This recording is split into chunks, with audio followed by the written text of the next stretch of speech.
안녕하세요. 40대 미혼부입니다. 워낙 일에 치여 바쁘게 살다 보니 컴퓨터를 만져볼 기회가 잘 없었는데 그래도 근래에는 환경적으로 여유가 생겨 컴퓨터 학원을 다니고 있어요. 사람은 역시 아는 만큼 다룰 줄 안다고 마우스 클릭도 잘할 줄 아니까 세상이 얼마나 발달했는지 감탄을 많이 했네요. 컴퓨터 속 세상이 제가 발악하면서 살아왔던 지난 세월보다 훨씬 많은 사연을 담고 있더라고요. 저도 나름 기구한 삶을 산 사람인데 아들 추천으로 이런저런 커뮤니티 동영상을 보다가 사연을 알게 되었어요. 이래서 애들이 컴퓨터나 휴대폰에 빠지는구나 그런 생각을 했을 만큼 그날 하루 다양한 사연에 빠져 있었습니다. 저도 올려볼 수 있다는 소개글을 읽고 컴퓨터 배운 김에 제 이야기를 한번 들려드리려고 해요. 제게는 고민 없이 제 목숨을 내어줄 수 있는 자랑스러운 아들이 하나 있습니다. 제 나이 20대 초에 한 번의 실수로 아들이 생겼는데 엄마 되는 사람은 저와 같이 100년 해로를 바라는 것 같더니 출산 후 도망을 쥐도 새도 모르게 도망을 쳐버렸어요. 당시 저도 무척 어린 나이였고 아이를 키우는 것에 아무런 지식이 없었던지라 솔직히 아이를 품에 안았을 때 기쁨보다 막막함이 우선이었습니다. 솔직히 보육원에다가 아기를 맡길 생각까지 했었어요. 지금은 당연히 얼토당토 안 한 생각이나 당시에는 그만큼 마음고생을 많이 했습니다. 그러나 차마 그런 짓까진 못했어요. 말이 좋아 보육원에 맡기는 거지 그건 그냥 제 아들을 제 손으로 버리는 게 아닙니까? 결국 저는 아들이 저를 보는 눈빛에 발목이 잡혀 남의 손에 아들을 맡기지 못했고 제 사정을 이해 못해주던 가족들에게 어쩔 수 없이 데려가야 했습니다. 근데 하필 그 시점 저는 또 군대를 가야 하는 사정이었어요. 제 아들을 한 번도 사랑의 손길로 보듬어 준 적 없는 가족들 곁에 아들만 두고 가야 하는 상황이었습니다. 그래서 저는 휴가를 받으면 무조건 잽싸게 집에 와서 아들 곁에만 꼭 붙어 있었어요. 만날 때마다 쑥쑥 커져 있는 아기가 너무 신기했고 또 저를 닮아가는 것 같아서 마음이 괜스레 이상했죠. 그런데요. 제가 저녁이 점점 다가오고 휴가를 더 자주 낼 수 있게 되어서 알게 된 건데 이상하게 아들 태도가 어딘가 모르게 눈칫밥을 먹고 사는 애처럼 늘 조용하더라고요. 특히 누구 하나 큰 소리만 치면 움찔움찔 놀라면서 금세 울음을 터뜨렸습니다. 그 모습이 마음에 걸려 저는 저녁을 앞두고 더더욱 복무에 제대로 집중하지 못했던 기억이 납니다. 저녁이 겨우 한 달 남았을 땐 저녁까지 무한한 세월이 걸리는 느낌이었어요. 그렇게 저녁을 하고 연락할 정신도 없이 바쁘게 본가를 찾아갔던 날 저는 가출을 하게 됩니다. 저는 그래도 저 없는 동안 우리 아들을 봐준 부모님과 누나네 부부에게 감사한 마음을 갖고 양손 가득 소고기를 사들고 갔는데요. 엄마! 얘 또 오줌 쌌어. 야! 울지 마. 누굴 닮아서 이렇게 시끄러운지 모르겠네. 손대기 싫으니까 엄마가 갈아입혀. 걘 누굴 닮아서 그렇게 오줌을 질질 싼다니? 도망갔다는 어미년 닮은 거 아니야? 하필 만나도 이상한 여자를 만나가지곤 그냥 밖에다 앉혀놔. 우리 집은 주택이었어요. 그래서 열린 창문을 통해 우리 아들이 가족들에게 무슨 취급을 받고 있는지가 고스란히 들렸습니다. 발걸음을 꼼짝하지 못하고 충격에 휩싸여 있을 그때 누나가 내복바람인 제 아들을 데리고 현관 밖으로 나왔다가 저랑 정통으로 눈이 마주쳤어요. 누나는 깜짝 놀라서 소리를 빽 지르더라고요. 누나가 안 들어오고 귀신같이 서서 뭐하냐고 놀란 가슴을 쓸어내리고 있었는데 제 눈에는 아들이 소변을 넣어서 젖어있는 내복바람밖에 눈에 안 들어왔습니다. 그리곤 당장 가서 제 아들을 붙잡고 있는 누나를 사정없이 밀어버렸어요. 이럴 거면 처음부터 절대 못 받아준다고 거절했어야지. 다들 다신 나 볼 생각하지 마. 아들 하나 죽었다 생각하고 살아. 나도 가족 다 죽었다 생각하고 다신 안 찾을 테니까. 그날로 제가 집을 나왔던 겁니다. 아들을 데리고 대책 없이 가출을 한 거죠. 제가 애 옷 좀 사입혀달라고 군대에서 모은 돈을 가족들한테 보내주기도 했는데 정작 아들에겐 내복 두세 벌 말고는 입을 옷도 없더라고요. 당시 제법 추운 날씨였음에도 저는 할 수 없이 제 옷으로 아들을 칭칭 감아선 집을 떠났습니다. 그리고 가족 주려고 사왔던 고기도 다시 들고 나왔어요. 그렇게 저는 기차역을 갔고 아들이랑 같이 지방 내려갈 방편을 알아봤어요. 그러면서 제겐 짐이었던 소고기를 기차역 주변에 구걸하고 있는 노숙인들에게 기부하고 기차에 올라탔었습니다. 그렇게 향한 곳이 인천에서 마산으로 가는 길이었어요. 그 뒤로 저는 아들과 함께 거의 마산에서 세월을 보냈습니다. 가족들에게서 도피는 했지만 문제는 돈이었어요. 일단 저는 당장 집이 필요했고 그러려면 당연히 돈이 제일 필요했죠. 그래서 일을 하기 위해 아들을 어린이집에 맡겨야 했는데 그것마저도 돈이잖아요. 기세등등하게 제 아들을 집에서 빼내왔지만 정작 제 손으로 할 수 있는 건 아무것도 없는 상황이었습니다. 너무 막막해서 마산역을 함부로 못 떠나고 있었는데 그 와중에도 고마웠던 건 아들이 울지를 않았다는 거예요. 대신 아들이 얼굴이 꽁꽁 얼어서 붉어져 있더라고요. 일단은 추운 밤을 해결할 곳이 먼저라 생각했습니다. 있는 돈 없는 돈을 다 털어 여관방을 하나 잡고 그렇게 아들을 재웠어요. 그리고는 잠잘 시간이라도 줄여 구직 활동을 하기 위해 여관방 주인에게 컴퓨터를 잠시 부탁했고 독수리 타법으로 이것저것 검색을 해봤습니다. 그러다 발견한 게 애 딸린 미혼부에게 지원해주는 한부모 지원센터였어요. 수입만 적정선을 넘지 않으면 충분히 일을 하면서도 경제적 지원과 아이 학습 지원을 받을 수 있더라고요. 그렇게 저는 아들을 지원센터에 맡기면서 그 시간에 죽어라 일을 했어요. 제 입으로 들어가는 건 거의 신경 쓰지 않고 아들만 열심히 키웠습니다. 주야장천 일용직만 뛰다 보니 어느 날엔 동료들에게 추천받아 수산물을 운송하는 일을 소개받게 되었는데요. 그게 한탕 뛰면 30만 원이더라고요. 물론 물고기를 옮기는 일이라 몸이 힘들 수 있겠지만 제겐 일당 30만 원이 너무 고마운 제안이었습니다. 저는 그걸 업체에 부탁을 해서 현금으로 받았고 차곡차곡 모아 끝내 작은 방 하나를 얻을 수 있게 되었어요. 아들은 그때쯤에 마침 어린이집을 갈 수 있는 연령이 되었어요. 당시 저는 투자해서 돈을 불릴 만한 여유가 되는 사람은 아니었기에 무식하게 돈을 안 쓰고 모으는 것밖에는 몰랐는데요. 그 때문에 제가 아들을 마주할 시간은 극히 적었지만 그래도 아들이 남들에게 뒤처지지 않게 학교도 보내줄 수 있었습니다. 당연히 학원도 보내주었고요. 그렇게만 일하면서 앞만 보고 살았더니 어느새 우리 아들이 중학생 나이가 되어 있더라고요.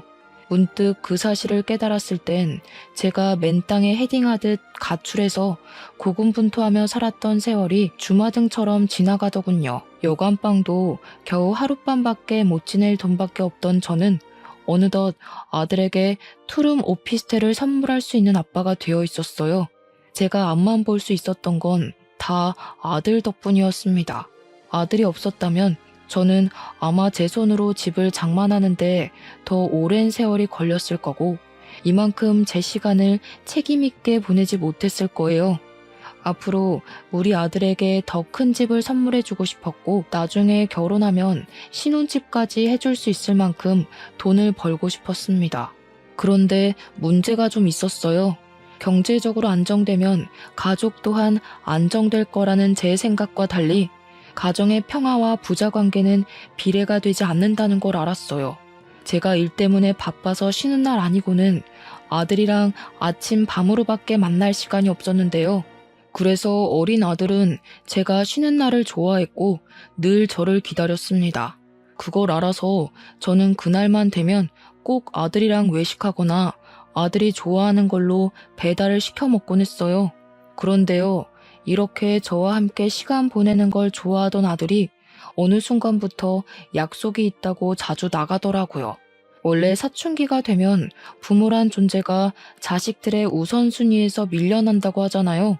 그래서 그땐 우리 아들도 사춘기가 와서 아빠보다 친구가 더 좋아진 건가 싶었어요. 아쉽긴 했지만 제가 아들이랑 같이 못 있어주는데 친구라도 잘 사귀면 안 심심하니까 아들이 외출한다고 하면 족족 다 허락해 주었습니다. 그리고 아들 생일날 그때만큼은 아들이 저랑 시간을 보내지 않을까 싶어서 일부러 일을 일찍 빼고 귀가를 했습니다. 그런데 아들이 집에 없더라고요.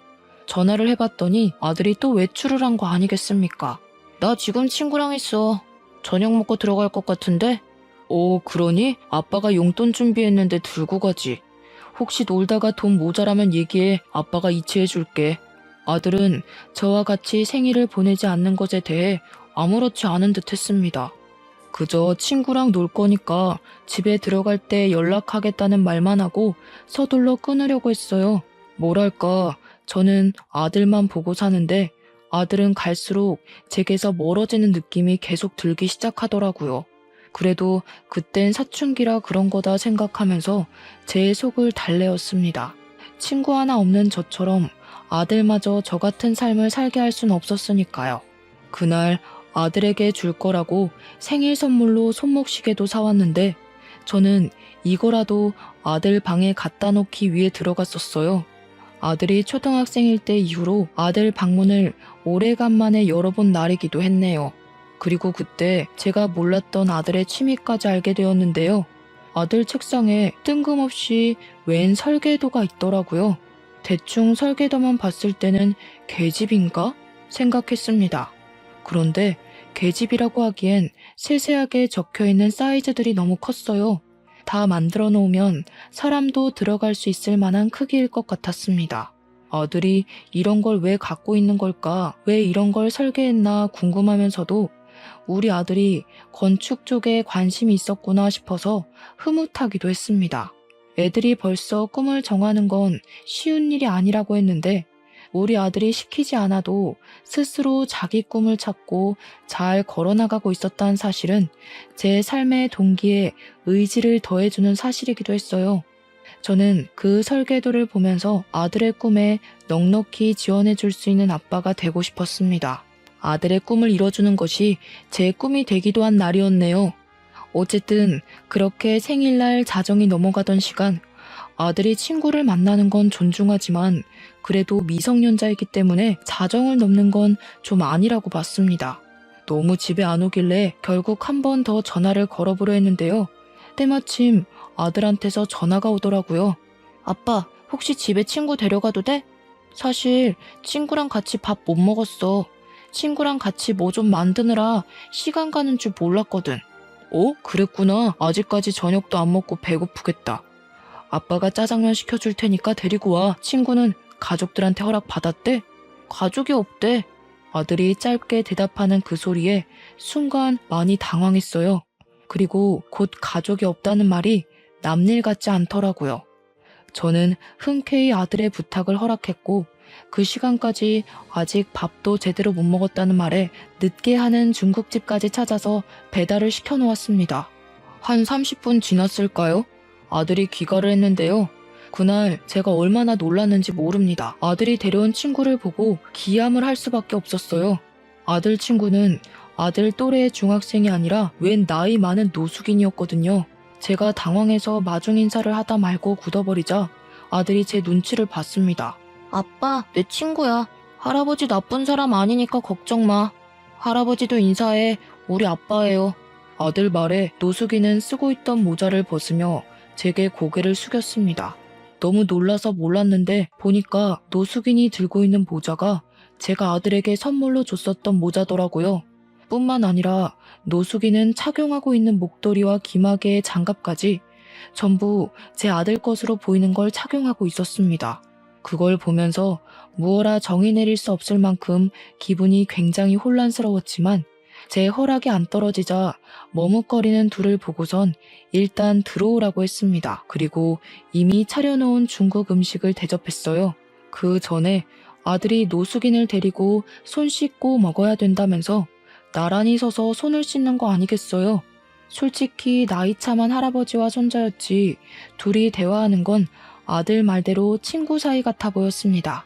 노숙이는 배가 많이 고팠는지 짜장면을 허겁지겁 비우고 밥까지 비벼 먹었어요. 그러니 옆에서 아들이 천천히 좀 먹으라고 몇 번 말했냐면서 노숙인을 꾸짖었고 그러면서 자기 몫의 짜장면을 건네기도 했습니다. 그때까지만 해도 저만 그 상황이 정리가 안 돼서 그들로부터 멀찍이 떨어져 있었어요. 대체 어쩌다가 아들에게 노숙인이 둘러붙은 거지 싶더라고요. 문득 아들이 통화로 친구랑 뭘 만들다가 저녁 먹을 시간을 넘겼다는 말이 떠올랐는데 그렇다면 저 노숙인이랑 무슨 위험한 일이라도 했던 건가 싶어서 의심까지 들었습니다. 그런 신분 불분명한 사람을 이 집에 재우기까지 하는 상황이 되었어요. 아들 부탁으로 노숙인을 하룻밤 신세지도록 허락을 해줬는데 차마 아들 방에서 같이 자게 할 수 없어서 이불이랑 베개를 따로 거실에 내어주고 보일러를 틀어놓았습니다. 부자가 쌍으로 좋은 사람들이구먼. 너무 고마워요. 아들을 얼마나 잘 키워놨으면 애가 저렇게 바람직합니까? 요즘 세상에 부모 버리고 가는 자식들도 많은데 아빠가 이리 마음 좋은 사람이니 아들도 그리 클 수밖에 없었나 보네요. 노숙이는 제게 너무 고맙다며 연신 인사를 했지만 저는 대충 예의에 받아주고 아들 방에 황급히 들어갔어요. 그리곤 다급한 마음에 그만 아들을 다그치고 말았죠. 저 사람 친구 맞아? 언제부터 친구였는데 도대체 어디서 왜 저런 사람이랑 어울리게 된 거야? 저런 사람이라니 내 친구라니까. 초등학생 때 만났어. 학원 가기 전에 놀이터 앉아있으면 할아버지가 놀아주고 그랬는데 듣자 하니 오늘 내일 만난 사이가 아닌 것 같았어요. 그게 더 저를 속 터지게 만들었습니다. 상당히 어린 나이부터 비위생적인 노숙인과 어울렸다는 것인데 대체 어쩌다가 공부 잘하고 학교 생활과 교우관계 좋은 줄만 알았던 우리 아들이 엇나갔을까? 그 생각이 먼저 들었어요. 어느 누가 내 자식이 노숙인이랑 어울리고 다닐 줄 알겠습니까? 부모로서는 상상도 못할 일이고 이걸 아는 순간 뒤로 넘어갈 큰 사안이잖아요. 그래도 저는 최대한 아들 심기 상하지 않도록 화를 억눌렀어요. 친구 없어? 저런 사람이 어떤 사람들인지 몰라? 그 많은 친구들은 다 어쩌고 왜 하필 노숙자랑 어울려? 저 사람이 뭐 하는 사람인 줄 알고 그러다 진짜 큰일 나기라도 하면 아빠 생각은 안 해? 아빠는 할아버지랑 얘기 안 해봤잖아. 할아버지 나쁜 사람 아니라니까. 나도 나한테 위험한 사람인지 아닌지 정도는 알아. 네가 알긴 뭘 알아. 살아봤자 얼마나 살았다고. 저런 사람들은 잃을 게 없어서 더 나쁜 마음 쉽게 먹을 수 있단 말이야. 제 말에 아들은 결국 화를 참지 못해 자리에서 벌떡 일어났어요. 그리곤 저에게 처음으로 반항을 하며 언성을 높이더라고요. 아빠는 매일 일한다고 얼굴도 안 비추잖아. 솔직히 할아버지보다 아빠 얼굴 보는 게 더 힘들거든? 아빠가 돈 번다고 그러는 거 알겠는데 그래서 나도 아빠한테 불만 숨기고 아무 말 안 하잖아. 그럼 아빠도 내가 누굴 사귀든 신경 꺼야지. 할아버지는 유일하게 나한테 관심 가져주는 사람이라고. 아빠는 내가 학교 생활 어떻게 하는지 궁금해하지도 않잖아. 그 순간 뜨끔했습니다. 아들은 제가 집에 없는 시간이 많아서 성적을 잘 받거나 상을 받아도 자랑할 곳이 없었다고 했고 그 때문에 집에 가는 게 싫어서 놀이터만 전전하다가 노숙인을 만났다고 했어요. 자기가 받은 성적표랑 상장을 제 방에 가져다 놨었다고 했지만 일하면 쓰러져서 잠에 들기 바빴던 저는 그걸 전혀 보지 못해 알지 못했던 겁니다. 아들 나이에는 성적표로 인정을 받고 안 받고가 제법 중요한 요건인가 보더라고요. 정작 아빠 노릇을 했어야 하는 건 돈보다도 그런 정서적인 영역에 있어야 했던 건데 정말 저는 아무것도 몰랐습니다. 제가 못하는 아빠의 역할을 대신 채워준 게 아마 노숙인이지 않았나 싶었어요. 노숙인만이 아들을 인정해주면서 천재라고 잘 컸다고 칭찬을 해줬는데 아들은 그게 너무 고맙고 좋아서 이것저것 자랑을 더했고 그러다 보니까 주기적으로 만나게 되었다고 했어요. 그 말을 듣는데 아들을 나무라다가도 제 스스로 돈만 생각하느라 아들 마음을 신경 못 썼다는 것에 죄책감이 밀려왔습니다. 하지만 그건 그거고 그렇다고 아들이 정체불명의 노숙인을 어울리게 두는 건 솔직히 부모로서 용납이 안 되었어요. 무슨 이유인 간에 노숙자는 안 돼. 안 그래도 아빠가 항상 살펴봐주지도 못하는데 네가 계속 노숙자랑 어울리면 걱정이 되겠어 안 되겠어?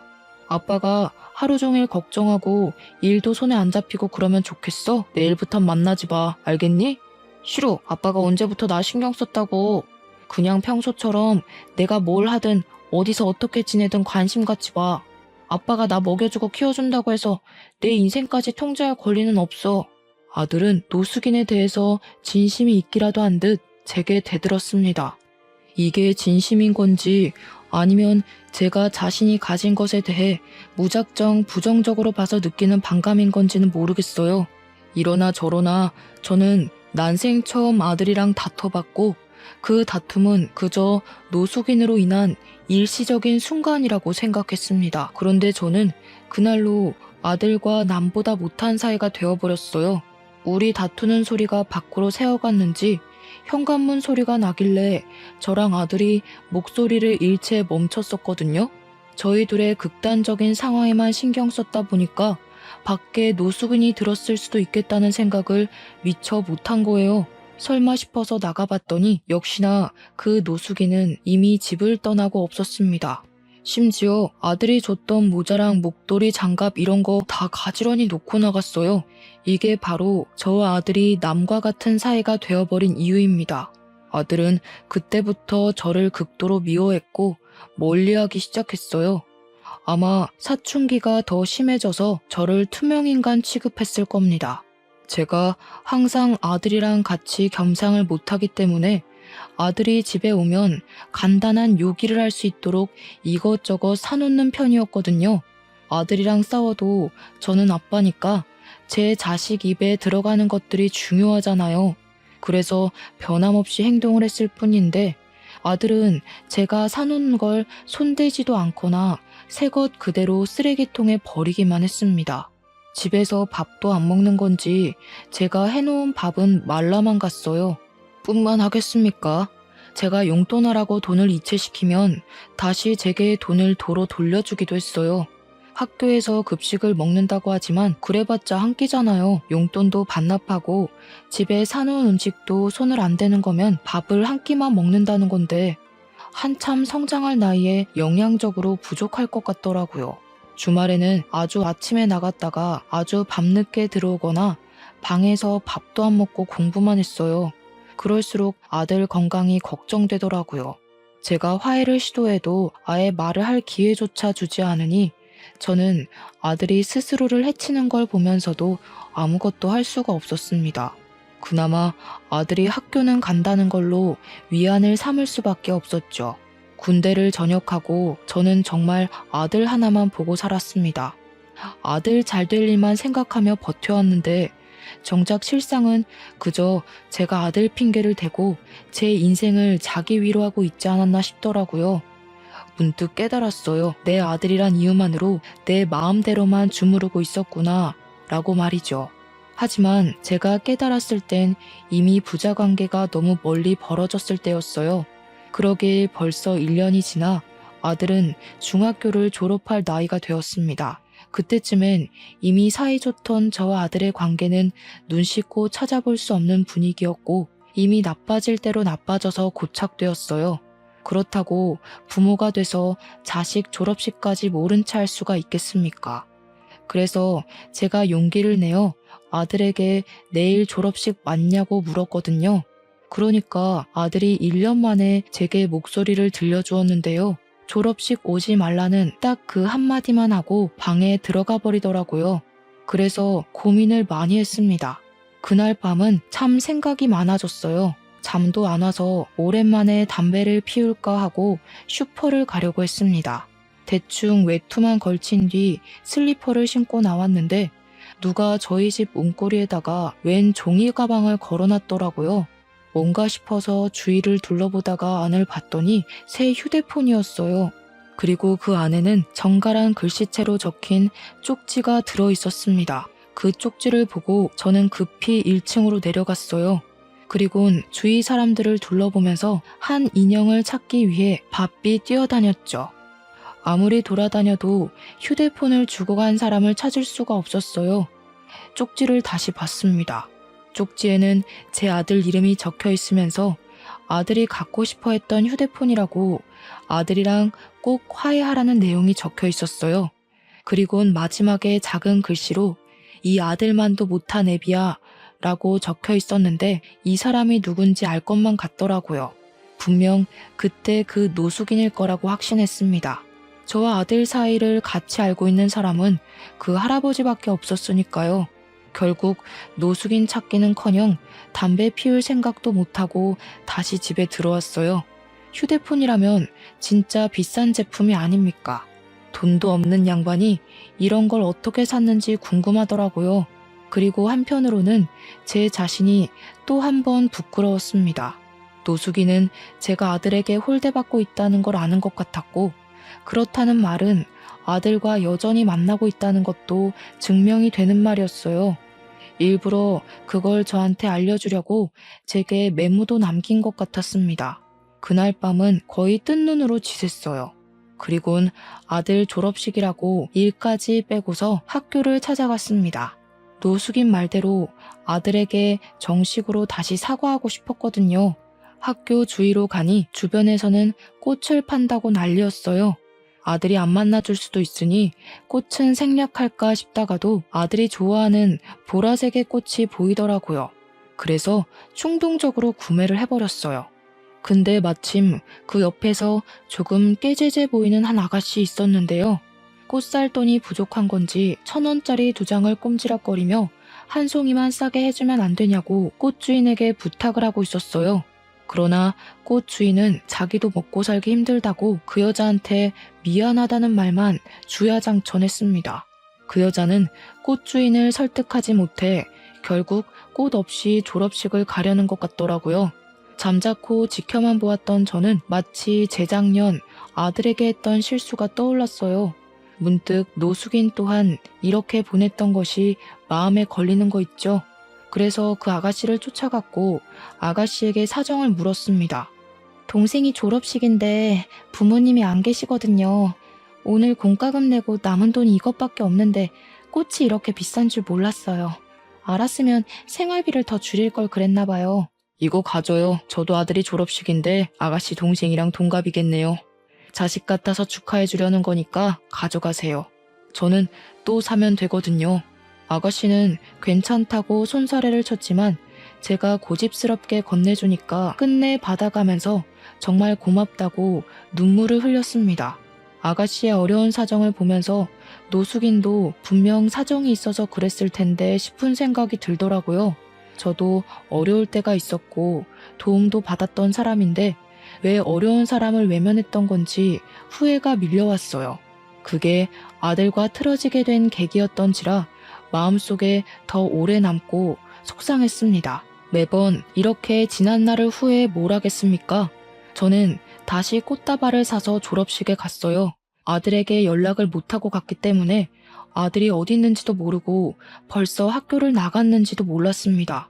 그렇게 운동장 입구에 서서 눈 빠지도록 아들만 찾고 있었는데 옆에서 갑자기 웬 번지르르한 할아버지가 말을 걸더라고요. 아들이랑 달리 못돼 처먹은 양반인 줄 알았더니만 그 아들의 그 아빠 맞네. 그런데 괜찮은 옷 한 벌 안 사 입었어? 아들한테만 돈 쓸 줄 알지 자기는 영 못 챙기는구만. 뭔 소린가 싶었습니다. 그래서 그 할아버지를 더 빤히 쳐다보고 있었는데 할아버지가 갑자기 휴대폰 잘 챙겨왔냐고 묻더라고요. 그 순간 알아챘어요. 눈이 정말 크게 뜨였죠. 할아버지가 껄껄 웃는데 아들이랑 같이 대화하면서 웃던 그 노숙인 목소리가 떠올랐어요. 그때 제가 무어라 말을 붙이기 전에 멀리서 아들 목소리가 들렸습니다. 할아버지 하며 달려오던 아들은 제가 아닌 옆에 있는 노숙인에게 폭삭 안겼어요. 그리곤 저를 보며 눈빛을 차갑게 만들었죠. 졸업식 오지 말랬는데 왜 왔어? 이분 그때 아빠가 위험하다고 친구하지 말라던 할아버지야. 아빠 판단이 틀렸고 내가 맞았으니까 더는 간섭할 생각하지 마. 네 아빠가 너랑 화해하고 싶다고 너 좋아하는 휴대폰도 사왔던데? 한정으로 나온 그 명품 콜라보인가? 그거 갖고 싶어 했잖아. 아빠 멀리하면 휴대폰도 멀어질 텐데 괜찮겠냐? 제가 아무 말도 못하는 사이 노숙인이 끼어들어 우리 사이를 화해시키려고 주도했습니다. 근데 노숙인의 말이 효과가 있었던 건지 아들이 제가 들고 있는 종이 가방을 힐끔거리더라고요. 이미 그 순간 그동안 봐왔던 아들의 차가운 인색이 사라지고 제게 마음이 풀릴랑 말랑하는 얼굴빛을 띄었어요. 그래서 제가 바로 용기를 냈던 것 같습니다. 미안해 아들, 아빠가 틀린 게 맞아. 우리 아들이 이만큼 잘한 줄도 모르고 아빠는 아직도 우리 아들이 애기 같아서 그랬어. 아들 친구 관계에 간섭할 생각 없었어. 오해하게 만들어서 미안해. 앞으로 우리 아들이 뭘 하든 존중해 줄 거야. 약속할게. 그리고 저는 노숙인에게도 죄송했다고 고개를 숙였습니다. 노숙인에게 무슨 사정이 있는진 묻지 못했지만 그날의 실수는 제 탓이 맞기 때문에 사과를 우선으로 해야 된다고 생각했어요. 연신 용서를 구했는데 노숙인은 그저 웃기만 하더니 오히려 제게 더 고맙다고 말씀하시더라고요.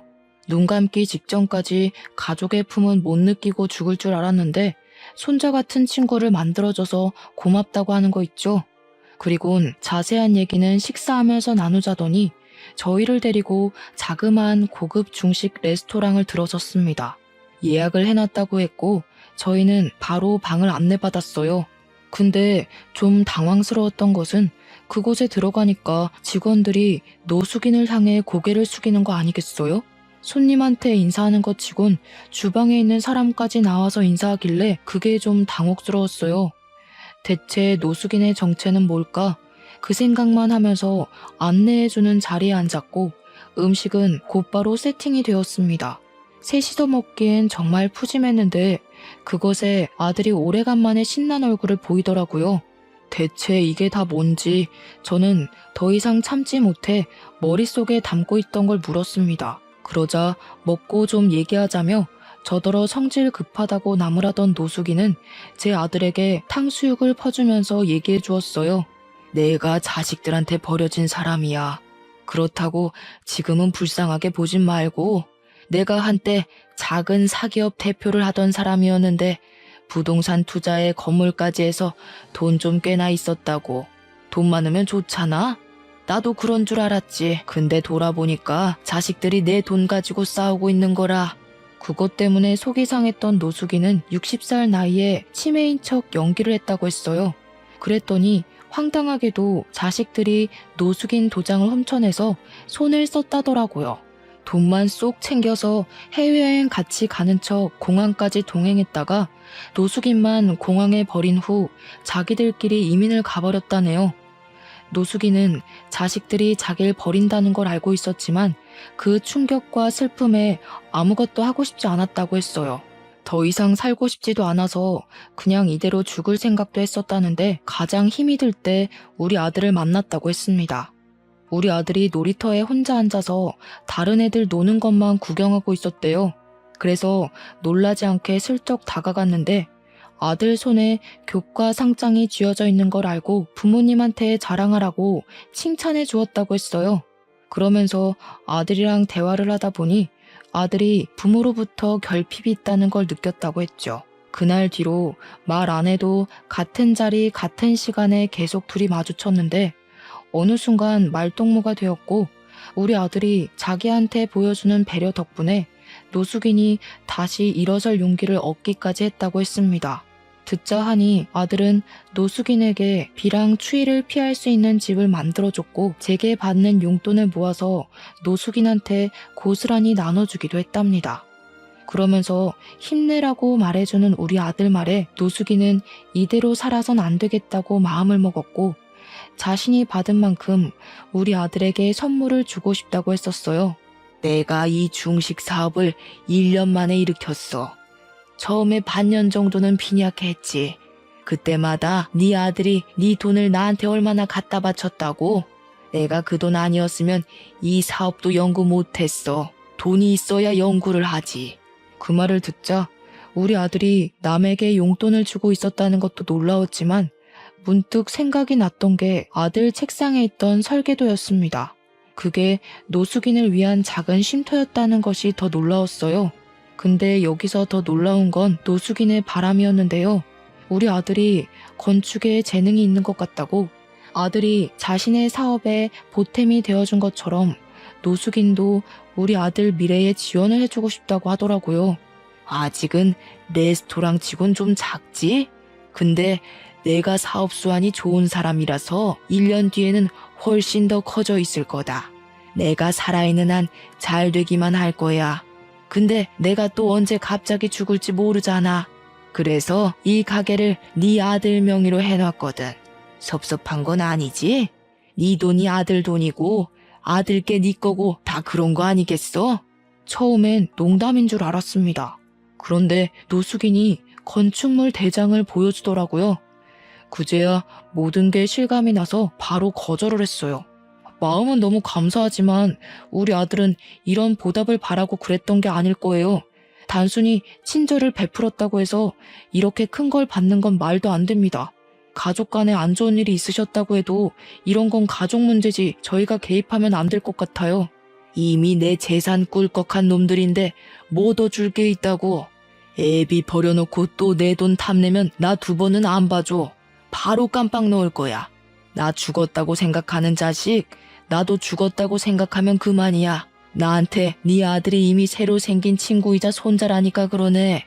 노숙인의 확고한 고집에 할 말을 잃고 있었는데 옆에서 아들도 자기 좋아해주는 할아버지랑 가족하고 싶다고 하더라고요. 그 말을 듣는데 순간 움찔했어요. 제가 아들 데리고 살면서 중간중간 본가에서 전화 온 적이 몇 번 있었는데 그때마다 아빠랑 엄마가 그깟 애미 없는 자식 때문에 천륜을 끊을 생각이냐고 막말을 했거든요. 거기다 대고 저도 천륜 이미 끊긴 거라고 뭘 기대하냐고 욕을 하며 단절했었습니다. 저는 나름 아들 안 들리는 곳에서 통화를 했다고 생각했는데 아무래도 아들이 여태 듣고도 못 들은 척 그랬나 봅니다. 아들에게 이런 가정 환경을 만들어준 근원이 저라서 저는 또 미안했어요. 더 이상 노숙인과 아들의 뜻을 제지시키지 못했죠. 노숙인에게 너무 고맙고 면목 없어서 연신 감사하다고 고개만 숙였습니다. 제가 생각이 짧았어요. 사람을 편견으로 판단하는 게 아닌데 어르신께 큰 결례를 범했네요. 평생 사죄하면서 살겠습니다. 그래, 그래야지. 근데 내가 안 보이는 데서 사죄를 하면 뭐하나? 수산물 운반 작업한다고 했지? 이참에 내 밑에 들어와서 운영 좀 배우는 게 어때? 어쩜 이렇게 끝도 없이 사람을 미안하게 만드는 건지. 아들 말대로 노숙인은 나쁜 사람이 아니었어요. 오히려 수호천사나 다름없는 존재였죠. 저는 어르신 덕분에 허리 아픈 거 참아가며 물고기 옮기던 일을 그만두고 중식 식당으로 이직을 했습니다. 그때 기적 같았던 일이 벌써 3개월이나 흘렀네요. 저는 바뀐 직장이 아직 전혀 적응이 안 돼요. 한 번씩 어르신한테 혼쭐 나면서 배우고 있어요. 일이 많이 서툰데도 불구하고 월급은 분에 넘치게 받고 있어서 더 면목 없게 살고 있습니다. 무엇보다 기쁜 사실은 아들과 이전처럼 부자 관계가 회복되어 가는 중이라는 거예요. 아들이 학교를 마치면 학교랑 가까운 이곳으로 하교를 하는데요. 제가 바쁘면 저를 직접 찾아와서 학교 다녀왔다고 인사를 해줘요. 아직 아들과 대화할 때는 어색한 부분이 없지 않아 남아있지만 저는 아들이 먼저 다가와 준 것만으로도 큰 행복을 느끼는 중입니다. 노숙인이 시켜서 요리를 해본 적도 있었는데 그걸 아들이 시식도 해줍니다. 한 번씩 운이 좋아서 제 손맛이 괜찮을 때가 있는지 아들이 종종 인정해줄 때가 있거든요. 그럼 그때마다 진작에 이렇게 살았어야 하는 거구나 싶은 생각이 들더라고요. 이 모든 게 얼마나 삶의 활력이 되던지 앞으로 죽을 때까지 이대로만 지내도 충분히 행복할 것 같았습니다. 참, 그리고 저희 아들은 노숙인이 정말로 지원해주는 덕분에 건축 쪽 학원까지 다니면서 재능을 키우고 있어요. 아들은 초등학생 때 부족한 솜씨로 노숙인 쉼터를 만들어줬던 것처럼 어른이 돼서 더 크고 좋은 쉼터를 만들어 놓고 싶다네요. 그리고 어르신과 함께 저는 어중간하게 키운 요리 솜씨로 노숙인들 짜장면 제공하는 봉사를 다니고 있습니다. 근데 여기서 좀 뜻밖의 사람을 만나요. 제가 그곳에서 봐선 안 될 사람을 목격하게 되었는데요. 맛있게 드세요 하고 짜장면을 제공하는 순간 한 여자의 손가락에 마디마다 있는 타투 자국을 보고 짜장면 그릇을 뺏어버렸어요.